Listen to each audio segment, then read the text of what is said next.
तो आज का हमारा टॉपिक है पोलरिटी ऑफ बॉन्ड्स। ये दो टाइप का होता है, पोलर एंड नॉन पोलर। तो उनको समझने से पहले हम ये समझते हैं कि इसमें जो डायपोल मोमेंट होता है वो क्या होता है। ठीक है, हमें जो पहले समझना है वो समझना कि डायपोल मोमेंट ये क्या होता है। ठीक है, जैसे दो चार्ज हैं, एक पॉजिटिव एंड एक नेगेटिव। ठीक है, और ये है ना, इन पे जो चार्ज है सेम है। मतलब अगर मान लो कि जैसे इन पे जो चार्ज है, जैसे मान लो इस पे 2 कूलम है तो इस पे भी 2 कूलम होगा, इस पे 3 कूलम है तो इस पे भी 3 कूलम होगा। मतलब इन दोनों पे सेम मैग्नीट्यूड का चार्ज होगा। ठीक है, तो ये इनके बीच में कोई ना कोई एक छोटी सी डिस्टेंस होगी, इनके बीच में एक छोटी सी डिस्टेंस होगी। उस डिस्टेंस को हम डी से डिनोट कर देते हैं। ठीक है, उस डिस्टेंस को हम डी से डिनोट कर देते हैं। तो यहाँ साइंटिस्ट थे एक साइंटिस्ट थे डिबाय। तो उन्होंने क्या कहा कि जो इसको नाम दे दिया डायपोल मोमेंट का। क्या दे दिया कि जैसे डायपोल मोमेंट को हम म्यू से डिनोट करते हैं।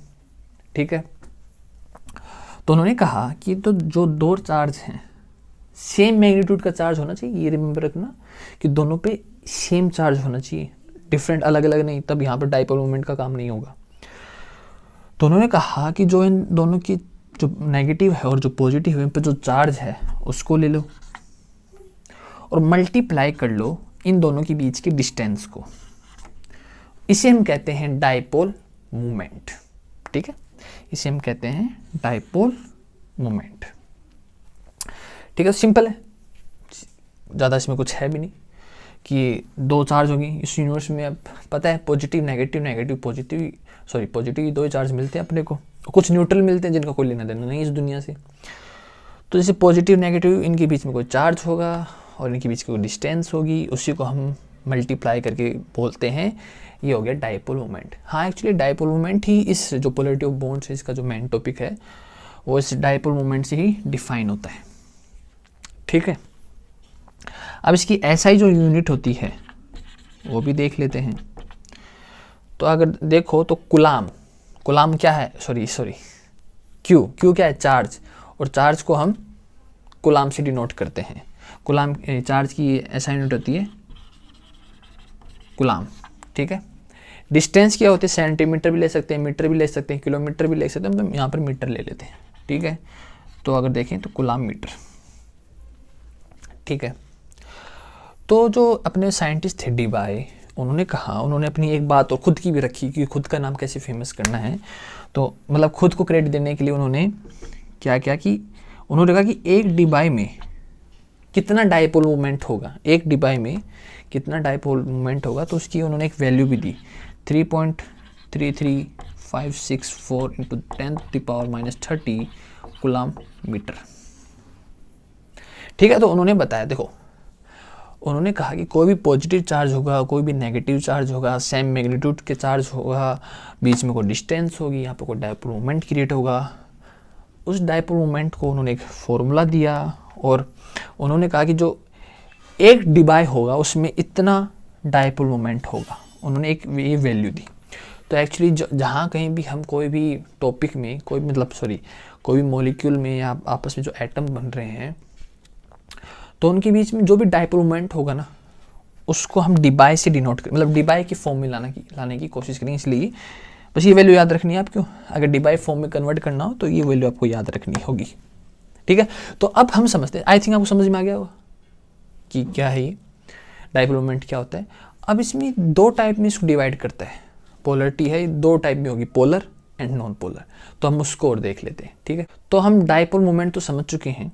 तो जो इसकी पोलरिटी ऑफ बॉन्ड्स जो इसमें दो टाइप के होते हैं, पोलर एंड नॉन पोलर, हम उसको भी समझ लेते हैं। ठीक है, तो पहले हम इधर लेते हैं नॉन पोलर मॉलिक्यूल कौन से होते हैं और पोलर वाले कौन से होते हैं। ठीक है, पहले नॉन पोलर को देखते हैं। हम एक हाइड्रोजन का मॉलिक्यूल ले लेते हैं। तो हाइड्रोजन की मॉलिक्यूल क्या होता है, हाइड्रोजन इस टाइप में बनता है, दोनों एक एक इलेक्ट्रॉन अपना शेयर करते हैं। ठीक है, तो अगर आप इधर देखो, इसको थोड़ा हम इस टाइप में बना लेते हैं कि दोनों की जो सेल्स हैं आपस में ओवरलैप ही किए, जहाँ इलेक्ट्रॉन रिवॉल्व कर रहे हैं, ठीक है, दोनों की इलेक्ट्रॉन एक दूसरे की रिवॉल्व कर रहे हैं। तो जो इसमें जो नॉन पोलर में होते हैं, अगर आप देखो हाइड्रोजन और हाइड्रोजन दोनों अगर ये एक इलेक्ट्रॉन को अपनी तरफ खींचने की ट्राई करेंगे तो दोनों इक्वली फोर्स लगाएंगे, ठीक है, दोनों इक्वली फोर्स लगाएंगे कि भाई अगर इस इलेक्ट्रॉन ये भी इक्वल फोर्स लगाएगा और ये भी इक्वल फोर्स लगाएगा, मतलब जो इसका सेंटर पॉइंट होगा खींचने का इन दोनों के बीच में होगा। कोई इलेक्ट्रॉन अगर खींचना है तो अगर उनका जो सेंटर पॉइंट देखेंगे तो उनके बीच में ही होगा, ना तो ये ज़्यादा पावर लगाएगा ना ये ज़्यादा पावर लगाएगा, बीच में कहीं होगा। तो दैट मीन्स यहाँ पर कोई भी इलेक्ट्रॉन को अपनी तरफ नहीं खींच पाएगा। तो इसलिए जो ऐसे टाइप की जो मॉलिक्यूल होते हैं उसको हम कहते हैं नॉन पोलर मॉलिक्यूल, ठीक है, non polar molecule. I think आपको समझ में आ गया होगा। अगर नहीं आया होगा तो पोलर वाला पोलर वाला देखोगे तो ये भी समझ में आ जाएगा। तो पोलर में भी हम एक एग्जांपल लेते हैं, जैसे हाइड्रोजन फ्लोराइड, इसका एक एग्जांपल लेते हैं। तो हाइड्रोजन और फ्लोराइड, ठीक है, इसको भी हम इस शेप में बना लेते हैं, ठीक है। तो फ्लोरीन थोड़ा बड़ा होता है तो इसको थोड़ा बड़ा ले लेते हैं और इसको हम थोड़ा छोटा ले लेते हैं। अब इन दोनों में देखो, इसमें कमाल की बात आएगी। इसमें क्या है, अगर आप फ्लोरीन का इलेक्ट्रॉनिक कॉन्फ़िगरेशन देखो तो क्या होता है 1s2 2s2 2p5, मतलब इसको केवल एक इलेक्ट्रॉन की नीड है, फिर ये नोबल गैस में कन्वर्ट हो जाएगा। मतलब इसकी इलेक्ट्रॉन नेगेटिविटी हाई है, क्योंकि देखो इसको केवल एक इलेक्ट्रॉन की नीड है। देखो हर बार एक ही बात होती है कि हर एटम है ना वो ट्राई करता है कि जो नोबल गैसेस होती है ना पीरियोडिक टेबल में जो 18th ग्रुप में आती हैं, हाइड्रोजन, हीलियम, नियॉन, जो वहाँ जो आती हैं आर्गन, तो सभी ना जो उनका कॉन्फ़िगरेशन होता है ना वो लेने की ट्राई करते हैं सभी के सभी एटम। तो देखो अगर फ्लोरीन देखो ना तो ये बहुत नज़दीक होता है, इधर 17th ग्रुप में ही होता है, ठीक है ना। बस जैसे इसको एक इलेक्ट्रॉन मिल गया, ये 18th ग्रुप वाले जो है ना उससे सिमिलर हो जाएगा, फिर इसको दुनिया से कोई लेना देना नहीं है। तो ये क्या करेगा, ये कैसे न कैसे करके उस एक इलेक्ट्रॉन को ढूंढने की कोशिश करेगा, भाई कोई भी मेरे को दे दो वो एक इलेक्ट्रॉन, मेरी ज़रूरत कंप्लीट हो जाएगी। तो ये क्या करता है, हाइड्रोजन को तो नीड है नहीं। हाइड्रोजन की जो इलेक्ट्रॉन नेगेटिविटी, अगर आपको पता हो इलेक्ट्रॉन नेगेटिविटी क्या होती है, वो ये होती है कि जो 18th ग्रुप है ये जो स्टेबल होने के लिए जो एक इलेक्ट्रॉन की जो नीड होती है, बस उसी को हम इलेक्ट्रॉन नेगेटिविटी कहते हैं। तो जैसे 17th ग्रुप होती है इसकी इलेक्ट्रॉन नेगेटिविटी सबसे ज़्यादा होती है, क्योंकि केवल इसको एक इलेक्ट्रॉन की नीड होती है, फिर 18th ग्रुप वाले जो एटम्स है उसमें कन्वर्ट हो जाते हैं, मतलब उस टाइप के इलेक्ट्रॉनिक कॉन्फ़िगरेशन ये गेट इन कर लेते हैं। तो बस हाइड्रोजन का तो है नहीं, तो ये क्या करेगा फ्लोरीन बस इसको एक इलेक्ट्रॉन की नीड है, तो यहाँ इस हाइड्रोजन का जो इलेक्ट्रॉन यहाँ पर रिवॉल्व कर रहा है, ये जो रिवॉल्व कर रहा है इधर हाइड्रोजन के जो नेगेटिव इलेक्ट्रॉन्स हैं, सॉरी इलेक्ट्रॉन नेगेटिव होते हैं, तो जो रिवॉल्व कर रहे हैं इसको अपनी तरफ खींचेगा ये, कि कैसे न कैसे करके जो मेरा ऑर्बिटल है वो फुलफिल हो जाए और मैं नोबल गैस में कन्वर्ट होके आज़ाद हो जाऊँ। क्योंकि नोबल गैस क्या है, आज़ाद ही होते हैं, ना तो किसी के साथ रिलेशन में आते हैं ना कुछ और, वैसे आते तो हैं लेकिन कुछ ज़रूरत ज़्यादा होती नहीं क्योंकि काफ़ी स्टेबल होते हैं वो। तो ये क्या करेगा, ये जो इसका पॉजिटिव न्यूक्लियस है ये इस नेगेटिव को अपनी तरफ, इलेक्ट्रॉन को ज़्यादा अपनी तरफ खींचेगा। जैसे ही खींचेगा यहाँ पर एक डायपोल मोमेंट क्रिएट होता है, यहाँ पर नेगेटिव और पॉजिटिव इसके बीच में डिफरेंस आता है, ठीक है। अगर आप देखो तो इन दोनों के सेंटर मानोगे तो कहीं पॉजिटिव होगा, लेकिन है ना, अगर आप दोनों के जो सेंटर देखो तो एक पॉजिटिव और ये, लेकिन ये क्या करेगा, इलेक्ट्रॉन को अपनी तरफ खींचेगा ना, इलेक्ट्रॉन को अपनी तरफ खींचेगा तो यहाँ पर एक थोड़ा सा डिस्टेंस क्रिएट हो जाएगी पॉजिटिव और नेगेटिव चार्ज के बीच में। तो बस यहाँ पर डायपोल मोमेंट क्रिएट होगा, मतलब म्यू, हमें कुछ ना कुछ म्यू की वैल्यू मिलेगी डायपोल मोमेंट की, और जिसमें म्यू की वैल्यू मिलती है उसे हम पोलर मॉलिक्यूल कहते हैं, ठीक है। समझ में आ गया होगा शायद आपको। कि 18th ग्रुप का खेल है, सभी इसको एक इलेक्ट्रॉन की नीड है, हाइड्रोजन से ज़्यादा पावरफुल फ्लोरीन है, तो इलेक्ट्रॉन को अपनी तरफ खींचेगा दोनों की। अगर आप दोनों पॉजिटिव पॉजिटिव देखो तो बीच में पॉजिटिव होना चाहिए, सेंटर में वो तो होता है, लेकिन ये इलेक्ट्रॉन को अपनी तरफ खींचेगा, थोड़ा शिफ्टेंस है। ज़्यादा मत सोचो, बस इधर सोचो जो मोर इलेक्ट्रोनेगेटिविटी है जिसके पास, वो वहाँ पर डाइपोल मोमेंट क्रिएट कर देगा। ठीक है, तो इसलिए इसे वो कहते हैं पोलर और इसे कहते हैं नॉन पोलर। तो आई थिंक आपको समझ में आ गया होगा कि नॉन पोलर और पोलर क्या होता है। अगर हम थोड़ा सा चलो आगे देखते हैं, कुछ ऐसे भी मॉलिक्यूल होते हैं जिसमें हाई इलेक्ट्रोनेगेटिविटी वाले एटम्स भी होते हैं, लेकिन वहाँ पे जो डाइपोल मोमेंट होता है वो 0 होता है। हम ऐसे भी एक एग्जांपल देखते हैं। तो कुछ हम ऐसे भी एग्जांपल देख लेते हैं जिसमें इलेक्ट्रोनेगेटिविटी एक एटम की ज़्यादा होती है दूसरे के एटम की कंपैरिजन में, लेकिन फिर भी उसका जो डाइपोल मोमेंट होता है वो 0 होता है। वो कैसे, देखो एक एग्जांपल देखते हैं, जैसे बेरिलियम डाइफ्लोराइड। ठीक है, अगर हम इसका एक स्ट्रक्चर बनाएंगे, ड्रॉ करेंगे, तो देखो ये बेरिलियम तो आएगा सेंटर में, और एक तरफ आएगा फ्लोरीन और दूसरी तरफ भी आएगा फ्लोरीन। ठीक है, दोनों तरफ फ्लोरीन आएगा, तो दोनों तरफ फ्लोरीन आएगा, तो फ्लोरीन की जो इलेक्ट्रोनेगेटिविटी है 70th ग्रुप में आता है, तो इलेक्ट्रॉन की जो नेगेटिविटी है वो बेरिलियम से ज़्यादा होती है, क्योंकि बेरिलियम का जो एटॉमिक नंबर होता है वो कितना होता है 4। तो इसको तो इतनी ज़रूरत पड़ेगी, देखो 1s2 2s2, इसका जो इलेक्ट्रॉनिक कॉन्फ़िगरेशन होता है 1s2 2s2। ठीक है, तो इसको तो ज़्यादा ज़रूरत है नहीं, मतलब ये तो एकदम नील बट्टा सन्नाटा है। लेकिन इधर आप फ्लोरीन देखोगे और इधर फ्लोरीन देखोगे तो ये दोनों पावरफुल है, लेकिन होगा क्या, जितनी पावर ये लगाएगा उतनी ही पावर ये लगाएगा। ठीक है ना, जितनी पावर ये लगाएगा उतनी ही पावर ये लगाएगा। और इसमें एक क्या होता है, देखो एक बात और है, जो डाइपोल मोमेंट होता है ना, ये वेक्टर क्वांटिटी होती है। वेक्टर क्वांटिटी मीन्स इसकी एक डायरेक्शन होगी। ठीक है ना, और डाइपोल मोमेंट वो डायरेक्शन कैसे शो करते हैं, जैसे पॉजिटिव और नेगेटिव। तो इसमें जो डाइपोल मोमेंट की जो डायरेक्शन होती है ना, वो हमेशा पॉजिटिव से नेगेटिव की तरफ होती है। और इसको हम थोड़ा इस ऐसे कोई चिन्ह से, हम ऐसे कोई मार्क से हम इसको डिनोट करते हैं। ठीक है ना, ऐसे पॉजिटिव से नेगेटिव की तरफ इसकी एक डाइपोल मोमेंट की डायरेक्शन होती है। इन केमिस्ट्री, अगर फिजिक्स में जाओगे तो फिजिक्स में भी एक टॉपिक आता है, डाइपोल मोमेंट आता है, लेकिन उसमें थोड़ा अलग है। लेकिन केमिस्ट्री में ऐसा होता है कि जो पॉजिटिव से नेगेटिव की तरफ डाइपोल मोमेंट की डायरेक्शन होती है। ठीक है ना, इसको ऐसे शो करते हैं। याद रखना, डाइपोल मोमेंट है ना वो वेक्टर क्वांटिटी होता है। तो इसमें क्या होगा, तो यहाँ देखेंगे तो ये नेगेटिव होगा, ये भी नेगेटिव होगा, तो इधर एक डायरेक्शन होगी और इधर एक, दोनों अपोजिट हैं, और दोनों अपोजिट हैं दैट मीन्स ये एक दूसरे को कैंसिल करेंगे। कि देखो सिंपल सी बात है, जितना फोर्स ये लगाएगा उतना ही फोर्स ये लगाएगा बेरिलियम के ऊपर कि मुझे इलेक्ट्रॉन दो, लेकिन इधर ये भी बोलेगा मुझे भी दो, तो दोनों सेम होंगे, तो इलेक्ट्रॉन यहाँ के यहाँ रह जाएंगे। सिंपल, देखो कॉमन सेंस यूज़ करके देखो, अगर कोई चीज़ है उसकी तरफ से दोनों एक समान फोर्स लग रहा है, इक्वली फोर्स लग रहा है ना, तो वो चीज़ हिलेगी थोड़ी, वो वहीं रहेगी। तो वही इसके साथ होगा, तो यहाँ पर डाइपोल मोमेंट क्या होगा 0। तो ऐसे भी केस होते हैं जिसमें मोर इलेक्ट्रोनेगेटिव भी एटम होता है, लेकिन फिर भी जो क्या बोलते हैं डाइपोल मोमेंट होता है वो 0 होता है। ठीक है, एक और एग्जांपल ले लेते हैं।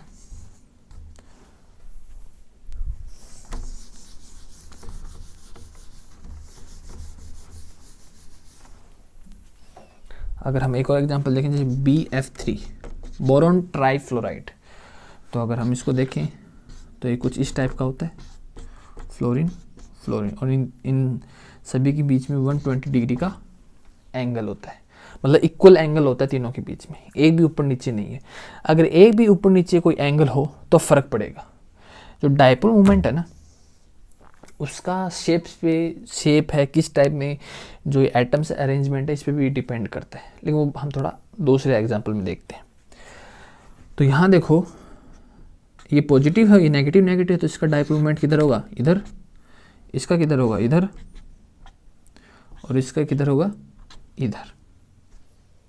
ठीक है, तो इस टाइप से देखो, लेकिन देखो इसमें कोई कैंसिल आउट, देखो कैसे वैसे देखी जाए तो कैंसिल आउट तो नहीं होगा अलग अलग डायरेक्शन में।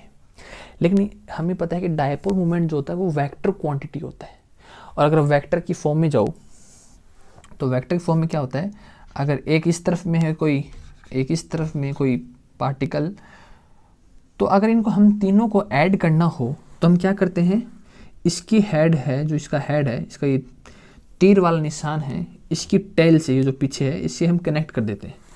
ठीक है ना, ऐसे निकाला, फिर हम इसको, इसकी टेल ले आएंगे, फिर उसकी टेल इससे हेड से कनेक्ट कर देंगे, और जो फाइनली हमें जो रिजल्ट चाहिए वो हम एक इसकी टेल से एक शुरुआत करेंगे और इसके हेड से जोड़ देंगे। तो यहाँ पर हमारा रिजल्ट निकल के आता है, जो हमें एक्चुअली जो आंसर की नीड होती है। ठीक है, तो ऐसे होता है। लेकिन यहाँ पे क्या है, एंगल डिफरेंट है, दैट मीन्स हमें कुछ रिजल्ट मिल जाएगा, वेक्टर क्वांटिटी में हमें कुछ रिजल्ट मिल जाएगा। लेकिन इनमें क्या है, इनमें एंगल जो है वो सेम है। तो एंगल सेम है तो दैट मीन्स, तो ये क्या होगा, अगर इधर से शुरुआत होगी और ये इधर जाएगा तो ये वापस इधर से कनेक्ट हो जाएगा, क्योंकि एंगल सेम है। अगर 90 डिग्री भी होता तब भी यही होता, फिर वो ऐसे हो जाता, सभी आपस में कनेक्टेड हो जाते, तो बीच में हमें कोई डिस्टेंस नहीं मिलती, तो यहाँ पर जो आंसर होता हमारे पास वो 0 आता। तो इसी में अगर एंगल सेम है तो दैट मीन्स हमारे पास जो डायपोल मोमेंट आएगा वो भी 0 आएगा। ठीक है ना, देखो एंगल पे डिपेंड करता है कि एंगल कैसा है इन सभी के बीच में। ठीक है, इलेक्ट्रोनेगेटिविटी भी होती है, इस पे भी डिपेंड करता है, लेकिन डिपेंड करता है एंगल पे भी, कि जो मॉलिक्यूल है वो कैसी शेप में है, वो कैसे अरेंजमेंट है उसका, 3D में है, 2D में है, 1D में है, तो ये भी डिपेंड करता है एक्चुअली। चलो, तो आई थिंक आपको समझ में आ गया होगा कि इसमें जो डायपोल मोमेंट है वो 0 क्यों है और इसमें भी 0 क्यों है। कुछ ऐसे एग्जांपल देखते हैं, इसी टाइप में कुछ और एग्जांपल देखते हैं जिसमें जो डायपोल मोमेंट है वो मिलेगा हमें। तो हम अब कुछ ऐसे भी एग्जांपल देते हैं जो शेप पे, किस शेप में वो मॉलिक्यूल है उस पर भी डिपेंड करता है। जहाँ पर डायपोल मोमेंट, देखो अगर हम पिछले एग्जांपल देखें BF3 में, तो उसमें जो डायपोल मोमेंट था वो 0 था, शेप में डिपेंड करता है, एंगल पर डिपेंड करता है। लेकिन कुछ उसी टाइप के हम एक, जैसे देखो NF3 लेते हैं, ठीक है ना, NF3 लेते हैं और इसका स्ट्रक्चर बनाते हैं।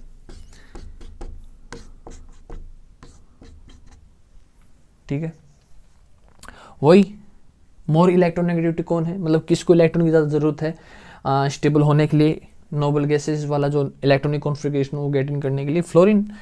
तो ये इस तरफ खींचेगा इलेक्ट्रॉन को, ये इस तरफ खींचेगा और ये इस तरफ खींचेगा। लेकिन इसमें एक बात नोट करने वाली ये है कि जो इनके बीच में जो एंगल है ना, जैसे BF3 में जो एंगल था 120 डिग्री था, लेकिन इन तीनों के बीच में वो एंगल नहीं है, सेम एंगल नहीं है तीनों के बीच में, यही यहाँ पर डिफरेंस क्रिएट हो जाता है। ठीक है ना, यही इसमें डिफरेंस क्रिएट हो जाता है।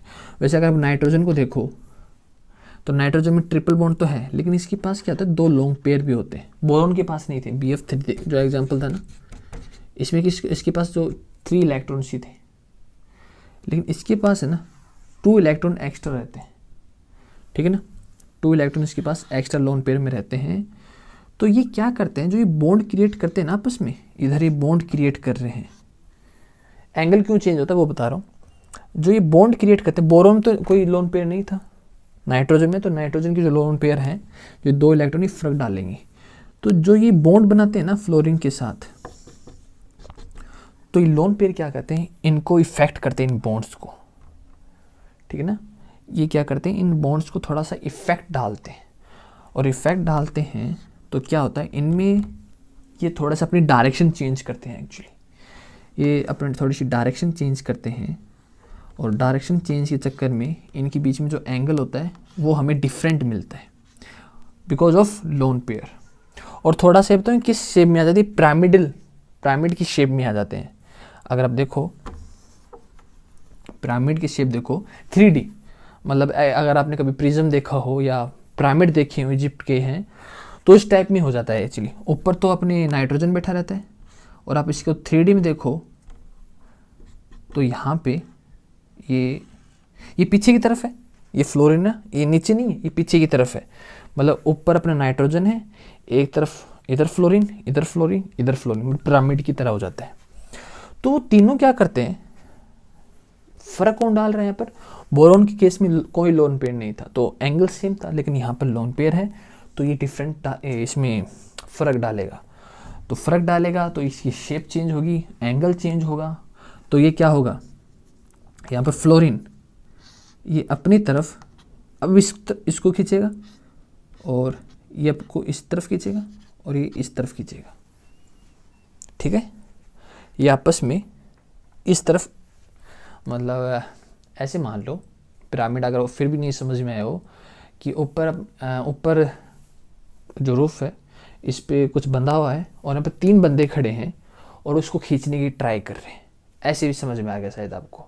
इस टाइप में उनकी शेप बन गई, किसके कारण, इस लोन पेयर के कारण, क्योंकि ये इसको रिपेल कर रहा है बॉन्ड को, मतलब बॉन्ड में कुछ फ़र्क डाल रहा है, बॉन्ड को फ़र्क डालने से बहुत ज़्यादा फ़र्क बन जाता है।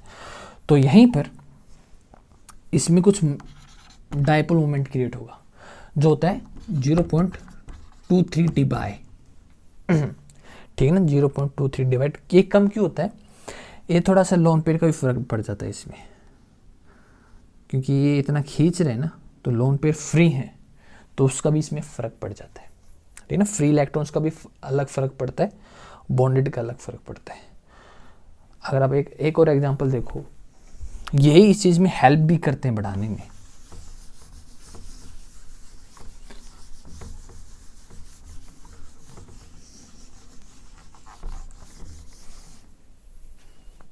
अगर आप जैसे इसमें क्या था, NF3 में 0.23 डिबाई, आई थिंक आपको समझ में आ गया। अगर हम एक और एग्जांपल देखें, जैसे NH3,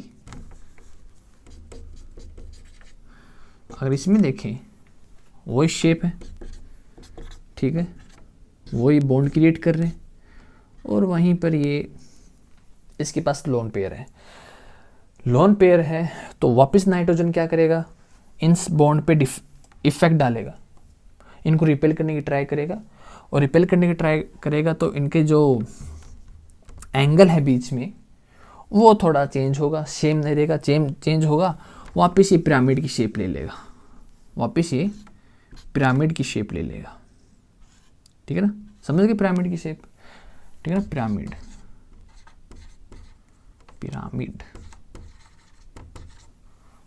ठीक है। लेकिन यहाँ पर देखो एक फ़र्क आएगा, यहाँ पर एक फ़र्क पड़ेगा, क्योंकि अगर आप ध्यान से देखो तो यहाँ पर ज़्यादा मोर इलेक्ट्रोनेगेटिविटी नेगेटिव कौन है, नाइट्रोजन,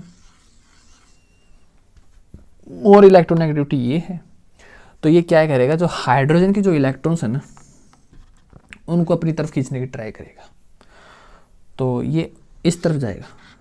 याद रखना, जो मोर नेगेटिव होगा उसकी तरफ इलेक्ट्रॉन जाएंगे, ठीक है ना, जो मोर इलेक्ट्रोनेगेटिव होगा तो इलेक्ट्रॉन उसकी तरफ जाएंगे, वो अपनी तरफ खींचेगा, सिंपल सी बात है यार। नाइट्रोजन का इलेक्ट्रॉनिक कॉन्फ़िगरेशन देखो तो 1s2 2s2 2p3, इसको 3 इलेक्ट्रॉन की नीड है, मतलब इतना फ्लोरीन जितना तो पावर नहीं लगाएगा ये, क्योंकि इसको 3 की नीड है।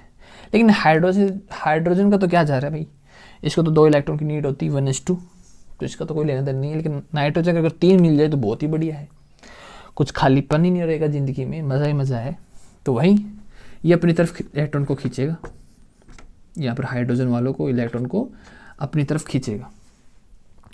तो मतलब पहले से इसके पास लोन पेयर है, उसका फ़र्क डालेगा ये, फिर ऊपर से अपनी तरफ इलेक्ट्रॉन भी खींच रहा है, तो मतलब ज़्यादा नाइट्रोजन पावरफुल हो गया। तो यहाँ पर जो इसका जो डायपोल मोमेंट होता है, जो ये शिफ्टेंस डालता है पॉजिटिव और नेगेटिव के बीच में, वो होता है समथिंग 1.47 डिबाई की। देखो फ़र्क देखो, पहले BF3 था उसमें एंगल सेम था, दैट मीन्स वहाँ पर ज़्यादा फर्क डालेगा नहीं होगा। NF3 है, फ्लोरीन अपनी तरफ खींच रहा है, दैट मीन्स इतना हो रहा है, और यहाँ पर हाइड्रोजन नाइट्रोजन की हेल्प कर रहे हैं, तो यहाँ पर इतना डायपोल मोमेंट निकल के आता है। तो इसका मतलब, इसमें कहने का मतलब केवल इतना ही है कि जो डायपोल मोमेंट होता है ना, वो डिपेंड करता है, सब कुछ उस मॉलिक्यूल पे डिपेंड करता है, उसका स्ट्रक्चर कैसा है उस मॉलिक्यूल का, उसकी शेप कैसी है, कौन मोर इलेक्ट्रोनेगेटिविटी है, कौन मोर इलेक्ट्रोनेगेटिव है, किसके पास लोन पेयर है, तो बहुत से फैक्टर पे डिपेंड करता है ये सब कुछ, ठीक है। वहाँ पर हमें पोलर और नॉन पोलर मॉलिक्यूल्स मिलते हैं। लेकिन देखो इस पूरे टॉपिक से एक बात और समझ में आती है, इसमें एक बात और समझ में आती है, अगर कोई कोवलेंट बॉन्ड है, जो इलेक्ट्रॉन शेयर करके जो बॉन्ड बना रहे हैं कोवलेंट बॉन्ड, और जो आयनिक क्या होते हैं, जिसके ऊपर चार्ज हो, जैसे पॉजिटिव और नेगेटिव, जहाँ पर चार्ज क्रिएट हो जाए कि इसके पास इलेक्ट्रॉन की अधिकता ज़्यादा और एक इलेक्ट्रॉन की हाइड्रोजन के पास कमी, इसको हम आयनिक मॉलिक्यूल कहते हैं। और जहाँ पर जो इलेक्ट्रॉन शेयर करके आपस में बॉन्ड बनाते हैं उसको हम कोवलेंट बॉन्ड कहते हैं। इससे एक बात तो क्लियरिटी हो गई कि कोई भी मॉलिक्यूल प्योर कोवलेंट नहीं होता है, ठीक है ना। कोई भी मॉलिक्यूल प्योर कोवलेंट नहीं होता है, कोई भी आयनिक मॉलिक्यूल प्योर आयनिक नहीं होता है। समझ ये हो गया ना, क्योंकि यहाँ पर जो इलेक्ट्रॉन खींचता है अपनी तरफ, ये जो शेयर, देखो कोवलेंट क्या होता है, जो इलेक्ट्रॉन शेयर करके बनाए तो वो तक कोवलेंट है। आयनिक क्या होता है, आयनिक होता है जिसके पास पॉजिटिव और नेगेटिव चार्ज उन पर लगे। तो यहाँ ये फ्लोरीन इस इलेक्ट्रॉन को अपनी तरफ खींच रहा है, मतलब इसमें कोवलेंट था लेकिन ये अपनी तरफ इलेक्ट्रॉन को खींच के इसने आयनिक कनेक्टर भी इसमें घुसा दिया, क्योंकि ये थोड़ा धनी हो गया और ये थोड़ा बोला कि भाई मेरे इलेक्ट्रॉन को छोड़ दो। तो कोई भी प्योर कोवलेंट नहीं होता, कोई भी प्योर आयनिक नहीं होता। कोवलेंट में आयनिक करेक्टर पाया जाता है और आयनिक बॉन्ड में कोवलेंट करेक्टर भी पाया जाता है। तो इस टॉपिक से हमें ये बात समझ में आई कि दोनों को प्योर नहीं मिलेगा हमें, दोनों में दूसरे आयनिक में कोवलेंट होगा, कोवलेंट में आयनिक होगा, थोड़ा थोड़ा हमें मिलेगा, ऐसे नहीं एकदम टोटली 50-50 हो, थोड़ा थोड़ा मिलेगा।